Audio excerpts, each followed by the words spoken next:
Welcome to Rashmi's रसोई। दिवाळीचा फराळ म्हटलं तर तिखट शेव आलीच आहे। आज आपण तेलाचं मोहन किंवा तांदळाचं पीठ न वापरता झटपट कुरकुरीत 4 ते 5 महिने टिकणारी अशी तिखट शेवची रेसिपी बघणार आहोत। त्यासाठी हा व्हिडिओ शेवटपर्यंत बघा आणि माझ्या चॅनलला लाईक, शेअर अँड सबस्क्राइब करा। आज आपण दिवाळीच्या फराळासाठी सर्वांच्या आवडीची अशी बेसनच्या पिठाची अगदी सोप्या पद्धतीने शेव बनवणार आहोत। त्यासाठी मी हे रेडीमेड सम्राटचं बेसनचं पीठ घेतलं आहे। तेल वापरणार आहोत अगदी अर्धा चमचा, चवीप्रमाणे मीठ, 1 चमचा आपण लाल मिरची पावडर म्हणजे ही काश्मीरी मिरची पावडर आहे आणि पाव चमचा हिंग वापरणार आहोत। तर चला मग रेसिपी करायला सुरुवात करूया। आज आपण डायरेक्ट ह्या रेडीमेड बेसनचे शेव बनवणार आहोत आणि अगदी सिंपल सोप्या पद्धतीने, ना तांदळाचं पीठ ना तेलाचं मोहन किंवा खायचा सोडा काहीच न वापरता आपण ही शेव बनवणार आहोत। हे अर्धा किलोचं पॅकेट आहे। यातलं मी पाव किलो चण्याचं पीठ म्हणजेच बेसन मोजून घेते, नंतर रेसिपी बनवायला सुरुवात करूया। हे बघा, पूर्ण पाव किलो बेसनचं पीठ आपण हे चाळून घेतलं आहे। बेसन नेहमी चाळून घ्यायचं म्हणजे मळताना ना त्याच्या गुठळ्या होत नाहीत। आता आपण ह्याच्यामध्ये पाव चमचा हिंग घालणार आहोत। बेसन कसं पचायला थोडं जड असतं, त्यामुळे हिंग आवर्जून घालायचं आहे। चवीप्रमाणे मीठ ऍड करूया। 1 टेबलस्पून एवढी ही काश्मीरी मिरची पावडर घेतली आहे। सर्व इन्ग्रेडियंट्स व्यवस्थित आपल्याला मिक्स करून घ्यायचे आहेत। हे बघा, बेसनचं पीठ व्यवस्थित मिरची पावडर, मीठ आणि हिंगासोबत मिक्स करून घेतलं आहे। शेवया बनवायचं पीठ भिजवण्याकरता मी 1 कप, आपला मेजरिंग कप असतो ना त्यानेच पाणी घेतलं, म्हणजे मी तुम्हाला परफेक्टली सांगू शकेल का किती पाणी घ्यायचे ते। पाव किलो पिठासाठी सर्वात आधी आपण अर्धच पाणी घेणार आहोत। कधी कोणतंही पीठ भिजवताना ना एकत्र खूप पाण्याचा वापर करायचा नाही। व्यवस्थित मिक्स करून घेते। हे बघा, अर्धच पाणी घेतलं होतं। आता आणखीन थोडं पाणी ऍड करणार आहोत। मुद्दाम सुरुवातीला मी ह्याना स्पॅच्युलानेच पाणी ऍड करते, कारण का बेसनचं पीठ आहे ना ते कसं हाताला थोडं चिपचिपी असते, त्यामुळे नाहीतर मग हाताला ना लगेचच सर्व पीठ लागलं जातं। हे बघा, आपण पीठ व्यवस्थित भिजवून घेतलं आहे। बरोबर पाऊण कप एवढं पाणी आपल्याला पाव किलो बेसनला लागलं आहे। आता व्यवस्थित हे मी काढून घेते स्पॅच्युलाला जे पीठ आहे ते। तुम्हाला जरी आता हे चिकट वाटलं तरी अगदी व्यवस्थित ते होईल।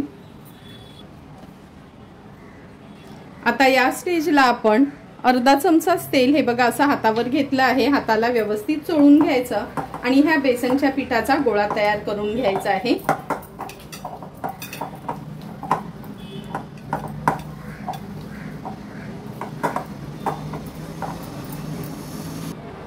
हे बघा, आणखीन अर्धा चमचा तेल मी दुसऱ्या हाताला घेतलंय आणि व्यवस्थित आता हाताला लावून घेते। हे बघा, तेल लावलं ना तरच हे बेसनचं पीठ छान असा गोळा तयार होतो। आता आपण साच्यामध्ये घालून घेऊया। शेवया बनवायसाठी मी आपला हा साचा घेतला आहे आणि सर्वांनाच माहिती आहे शेवया पाडायच्या ह्या बघा, ह्या 3 प्लेट्स असतात, एकदम जाड, ही मीडियम आणि ही अगदी छोटी। पण आपल्याला मीडियम वालीच प्लेट वापरायची आहे, त्यामुळे अगदी बारीक आणि ही मोठी आहे ती बाजूला ठेवणार आहोत। हे बघा, ह्या प्लेटला पण आपण तेलाने ग्रीस करून घ्यायचंय। नंतर ह्या भांड्याला पण आतमध्ये व्यवस्थित तेल लावून घ्यायचे, कारण का हे पीठ चिकट असतं, म्हणजे खूप चिकटलं जाणार नाही म्हणून।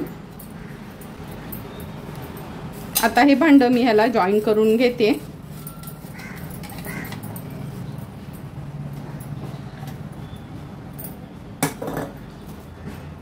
आणि आपण हे जे पीठ तयार केलेलं ह्याच्यामध्ये भरून घेऊया।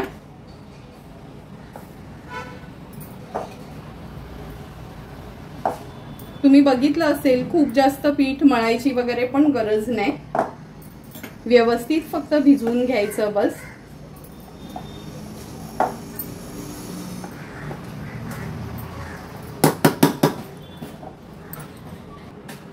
हे बघा, आपण ह्या साच्यामध्ये पीठ भरून घेतलं आहे। आता हे लावून घेऊया। व्यवस्थित टाईट करून घ्यायचं आहे।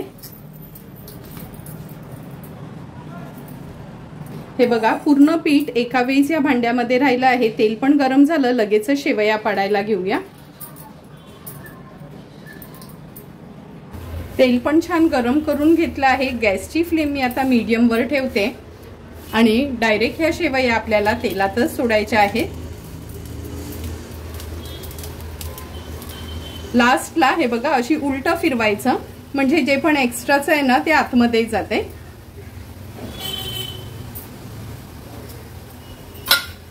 आता गॅसची फ्लेम हाय वर करायची आहे आणि हाय फ्लेम वरच ह्या शेवया आपल्याला तळून घ्यायच्या आहेत।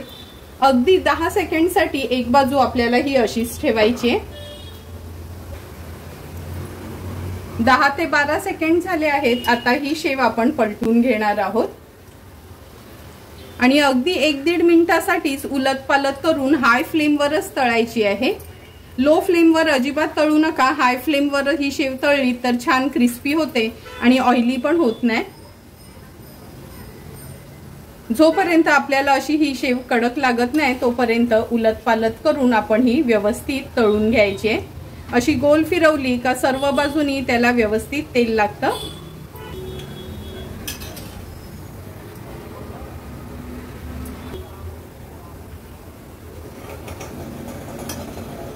हे बघा 3 ते 4 वेळा ही शेव आपण उलटपालट करून तळून घेतली आहे। गॅसची फ्लेम मी आता लो करते आणि व्यवस्थित तेल निथळून घ्यायचं आहे।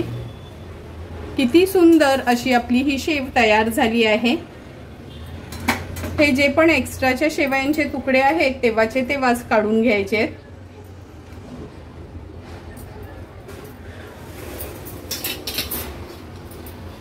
पुन्हा आता मी सेकंड बॅच अशीच घालते आणि अशाच पद्धतीने सर्व शेवया आपण तयार करून घेणार आहोत।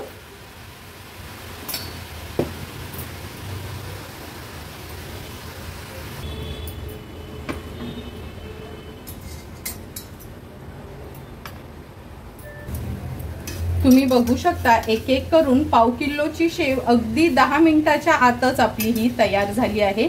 ही शेवटची लेयर होती, ही मी काढून घेते। एकूण एक शेवयांच्या लेयर कशा छान अशा आपल्या तयार झाल्या आहेत। हे बघा तेल पण व्यवस्थित निथळून घ्यायचंय आपल्याला।